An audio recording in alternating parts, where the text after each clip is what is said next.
Well, hello everybody. Happy Thanksgiving to you. I hope you've had a great week this week.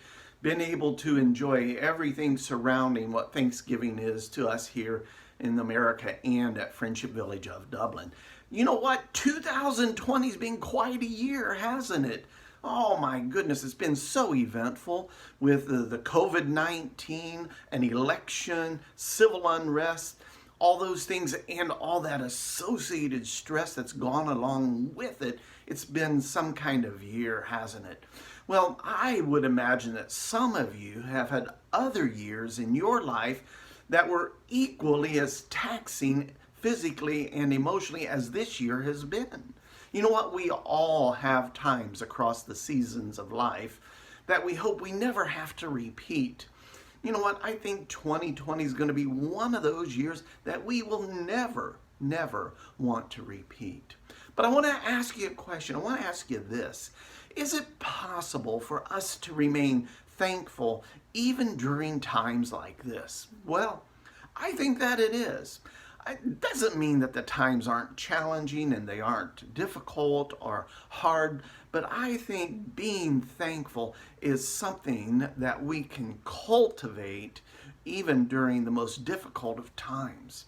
So I wanted to spend a few minutes today looking at one man's experiences in the Bible that most of us probably wouldn't even want for our lives. It's found in Mark's Gospel, chapter 5. So I wanted to read a little bit, beginning Mark chapter 5, verses 1 through 4. And this is what Mark writes. They went across the lake to the region of the Gerasenes. When Jesus got out of the boat, a man with an impure spirit came from the tombs to meet him. This man lived in the tombs, and no one could bind him anymore, not even with chains. For he had often been chained hand and foot, but he tore the chains apart and broke the irons on his feet. No one was strong enough to subdue him. Holy cow, would you want to trade places with that guy? You know, we don't know what his name is. Just a man in the New Testament who had an encounter with Jesus. I think I'll call him Brian. No reason, I'll just call him Brian. You know what? I think we can learn some things from the life of Brian. First, I think we can learn that there are others who always have it much worse than we do. There have been times in my life where I've been a little bit envious of another person's life until I heard the backstory of their life. And then when I heard the backstory of their life, I was truly thankful for my own life. Well, anybody out there ever been demon possessed? Well, if we have, we probably wouldn't let anybody know it, would we? You know what? When I was a young boy, about 11 years old, I suffered from this thing called night terror. Maybe you've heard of it. Night terror, you know what? I'm confident that if you would have asked my parents and my siblings back then if I was demon possessed, they probably would have thought that I was. Because what would happen is I would go to sleep at night, and just after falling asleep, I would wake up screaming. I would get out of bed. I would run through the house trying to get everybody out of the house. My mom would tell me that those times when that happened, that I had this strength that an 11-year-old boy typically doesn't have. So kind of like Brian here, he couldn't be bound with chains and leg irons. And for me, you know, it was a terrible experience for me. If you've never had night terror, I can guarantee you don't want to have it. Mine eventually went away. I was very fortunate. But I want to continue looking at the life of this man named Brian. Mark chapter 5, verses 5 through 7. This is what it says. Night and day, among the tombs and in the hills, he would cry out and cut himself with stones. When he saw Jesus from a distance, he ran and fell on his knees in front of him, and he shouted at the top of his voice, "What do you want with me, Jesus, Son of the Most High God? In God's name, don't torture me." Well, Brian, boy, was he a tormented soul. Here he lived alone in a cemetery, wailing, cutting himself with stones. Aren't you thankful you're not Brian? You know, if all we ever do is look at our life, we might think we don't have much to be thankful for. We might start throwing a little pity party for ourselves. I've done that. I know what that's like. Maybe you've done it also. But if we get just a glimpse of somebody else's life, you know, it might change our perception on how blessed we are. You know, now the demons inside of this guy named Brian, they're going to speak. It's found in Mark chapter 5, verses 8 through 12. This is what it tells us. For Jesus had said to him, "Come out of this man, you impure spirit." Then Jesus asked him, "What is your name?" "My name is Legion," he replied, "for we are many." And he begged Jesus again and again not to send them out of the area. A large herd of pigs was feeding on a nearby hillside. The demons begged Jesus, "Send us among the pigs. Allow us to go into them." Well, Legion, that was the demon's name. And it appears that maybe thousands of demons possessed Brian. That might make our year of COVID seem a little tame. You see, it can always be worse. Not being able to go out for a Thanksgiving might not be as bad as trying to figure out how to get a few thousand demons out of you like Brian was hoping for. Well, back in verse 4, we're told Brian was so strong because of the demons, no one could subdue him. But Jesus is about to subdue the demons inside of this man. I want to ask you something. What kind of things do you need Jesus to subdue in your life these days? Do you need fear, worry, disappointment, anxiety, anger, resentment? Do you need those things subdued, or do you have something else? I'm thankful that Jesus has a track record of being able to subdue those kinds of things in the lives of people. We see it throughout the New Testament. I've seen it in the lives of people I know also.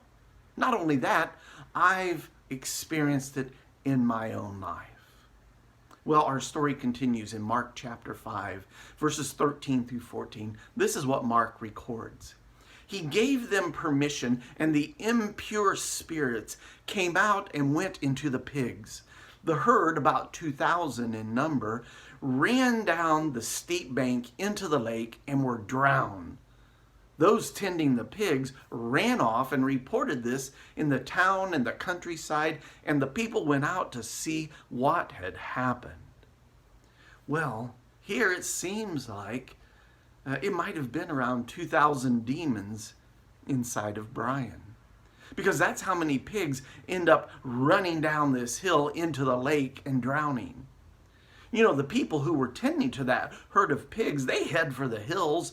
They run into town and across the countryside, telling everybody about all this craziness. Well, story continues in Mark chapter 5, verses 15 through 17. This is what it says. When they came to Jesus, they saw the man who had been possessed by the legion of demons sitting there, dressed and in his right mind. And they were afraid. Those who had seen it told the people what had happened to the demon-possessed man and told about the pigs as well. Then the people began to plead with Jesus to leave their region. Well, for the first time in who knows how long, Brian is dressed and he's in his right mind. He's free of what possessed him. He's sitting with Jesus and he's peaceful. You know, the people aren't sure what to make of all of this. Brian's in good shape, But we've got 2,000 dead pigs in a lake, for goodness sakes. And the people, well, they asked Jesus to leave their region, the region of Gennesaret. We don't need another 2,000 dead pigs, for crying out loud. We'd rather have one guy with 2,000 demons running around in a cemetery like a madman. Let me ask you, do you think any of those people would have wanted to trade places with Brian a day earlier? It's doubtful. They were thankful that he had the demons, not them. Well, we continue in Mark chapter 5, verses 18 through 20. This is what Mark records. As Jesus was getting into the boat, the man who had been demon-possessed begged to go with him. Jesus did not let him, but said, "Go home to your own people and tell them how much the Lord has done for you and how he has had mercy on you." So the man went away and began to tell in the Decapolis how much Jesus had done for him, and all the people were amazed. Brian is free. He's free of the demons, and he wants to go with Jesus. Which one of us wouldn't want to do that same thing out of gratitude, out of thankfulness to Jesus? Wouldn't we want to go with him also? But what does Jesus say to Brian? Nope. I'm sorry, you can't go with me. I want you to go home to your family. I want you to tell them what the Lord has done for you. Tell them about God's mercy in your life. You know what? I think we all have a story of mercy that we could share with others. You know, mercy is that idea of God not giving us what we deserve. He's a merciful God. We've all been extended mercy by God, the forgiveness of sins through Christ, an offer of eternity with God rather than separation from God for all eternity. Jesus wants Brian to share his story of mercy. And here is where I find the big lesson on thankfulness in this story. Brian is okay with that. He's okay with not going with Jesus. He just wants to do what Jesus wants him to do. And that is, go and tell others about God's mercy. So Brian goes to this place. It's called the Decapolis. The Decapolis was a 10-city region in Syria. So Brian, he goes throughout this 10-city region talking about God's mercy.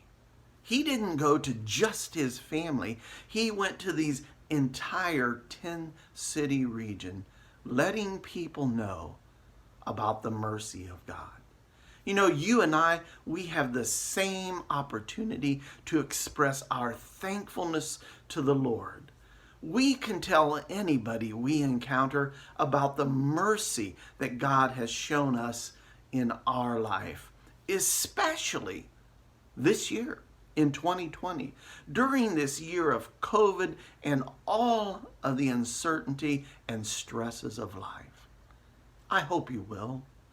I hope you'll tell your story of mercy and how God has blessed your life. Until the next time, God bless you all. We'll see you soon.